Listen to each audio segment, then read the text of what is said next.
नमस्कार, नेक्साइज हिंदी के HOD shorts अंक में आपका स्वागत है। आइए आज 16 मई की प्रमुख हेडलाइंस पर चर्चा करते हैं।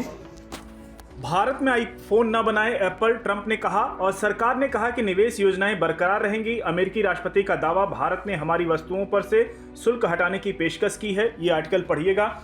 और अगली न्यूज डिफेंस सेक्शन की है। रक्षा मंत्री राजनाथ सिंह ने कहा कि परमाणु हथियार दुष्ट पाकिस्तान के हाथों में सुरक्षित नहीं है। और पॉलिटिक्स सेक्शन की न्यूज आप देख सकते हैं। यहाँ पे आप जिम्मेदार मंत्री हैं, किस तरह के बयान दे सकते हैं, सुप्रीम कोर्ट ने कहा। कर्नल सोफिया पर टिप्पणी, सुप्रीम कोर्ट ने विजय शाह को लगाई फटकार, जो कि मध्य प्रदेश सरकार के मंत्री हैं। विजय शाह ने विवादित बयान दिया था। अगली न्यूज की ओर बढ़ेंगे। ये देख सकते हैं, ब्रिटेन की अदालत ने नीरव मोदी की नई जमानत अर्जी खारिज कर दी है। अगली न्यूज की ओर बढ़ेंगे। आज के कोटेशन पर नजर डालें तो इसको नोट कर सकते हैं। कन्फ्यूशियस का फेमस कोटेशन, क्रोध करने का मतलब है दूसरों की गलतियों की सजा स्वयं को देना। जब क्रोध आए तो उसके परिणाम पर विचार करना चाहिए। अगली न्यूज आप यहाँ देख सकते हैं, एनवायरमेंट सेक्शन की है। और हरित ऊर्जा उत्पादन के नए आयाम। हरित ऊर्जा का उत्पादन घरेलू स्तर पर किया जा सकता है, विशेष करके भारत के विशाल नवीकरणीय ऊर्जा, जिसमें सौर ऊर्जा, पवन ऊर्जा का उपयोग करके। पाकिस्तान के साथ हमारे संबंध पूरी तरह से बायलैटरल यानी द्विपक्षीय रहेंगे, जयशंकर ने कहा। और ये आईआर सेक्शन की न्यूज है।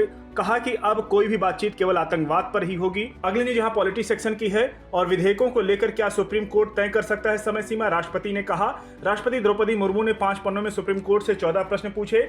और संविधान का अनुच्छेद 143(1) के अंतर्गत सुप्रीम कोर्ट से परामर्श करने से जुड़ी राष्ट्रपति की शक्ति से संबंधित है। इसको पूरा पढ़िएगा, आपके पॉलिटिक्स सेक्शन के लिए इंपॉर्टेंट है। पाकिस्तान ने दिया संकेत, सिंधु जल संधि पर भारत से बातचीत के लिए तैयार है। और अगली न्यूज यहाँ बिहार के दरभंगा में राहुल गांधी ने कहा, सरकार दबाव में जातिगत गणना के लिए सहमत है। और मणिपुर के चंदेल जिले में 10 उग्रवादी मारे गए, मुठभेड़ जारी है। और खास करके आंतरिक सुरक्षा से जुड़ी हुई न्यूज है ये मणिपुर की। अगली न्यूज की ओर बढ़ेंगे।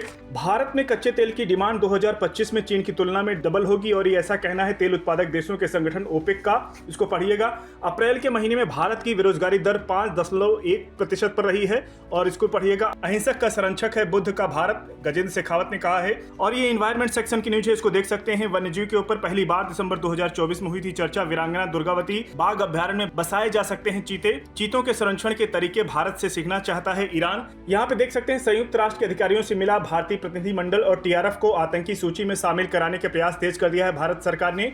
और ट्रंप ने फिर कहा कि भारत और पाकिस्तान के तनाव में कम करने में मदद की थी। और भारत और चीन एक दूसरे के खिलाफ खड़ा कर रहे हैं पश्चिमी देश। और रूस के विदेश मंत्री सरगई लावरोव ने कहा, तुर्की की कंपनी सेलेवी की सुरक्षा मंजूरी रद्द कर दिया है कि केंद्र ने राष्ट्रीय सुरक्षा को ध्यान में रखकर ऐसा लिया है फैसला। और यहाँ देख सकते हैं, डीआरडीओ ने 8 महीने में हासिल की महारत, देशी तकनीकी से पीने लायक बनेगा समुद्र का पानी।